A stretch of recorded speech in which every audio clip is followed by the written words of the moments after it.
in many, many cases, I think the real essence of the problem was that we got caught up with the leader as hero, and we tried to find a rock star to run our companies.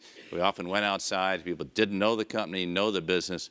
And boards, honestly, were choosing the wrong leaders for the wrong reasons. They were choosing people more for their charisma than their character, more for their style than their substance, and more for their image than their integrity. Well, if you choose people for things like image and style and charisma, why are you surprised when you don't get people with integrity? And that's what we had. We put way too many leaders put their self-interest ahead of their institution. And to me, that's the greatest sin. I've never owned my own company. I suppose if you own your own, you know, you can do what you want to, although most people own their own company have a very long-term view. But, you know, I feel like you always have to put the organization first. And anyone who doesn't do that and rises to a high position and takes advantage of their power has really failed as a leader. And I think so many leaders failed.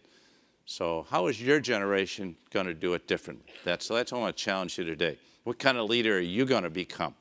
And how are you going to use your leadership gifts? So I have 3 questions for you to think about. The first of all is, what kind of leader do you want to become? And underneath that is, where do you find the passion to lead in the first place?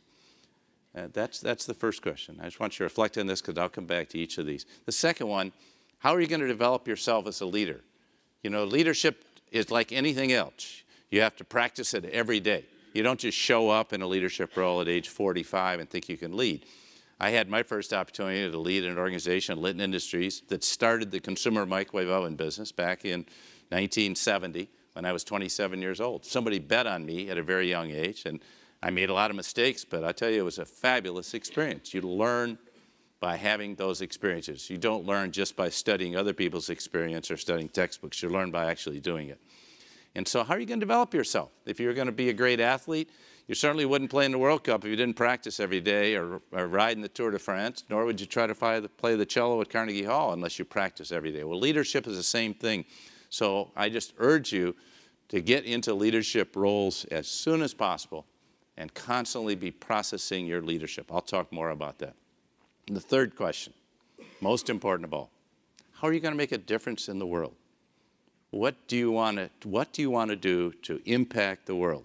We've seen many leaders right in this geographic area where people are doing it every day. How are you going to impact the world?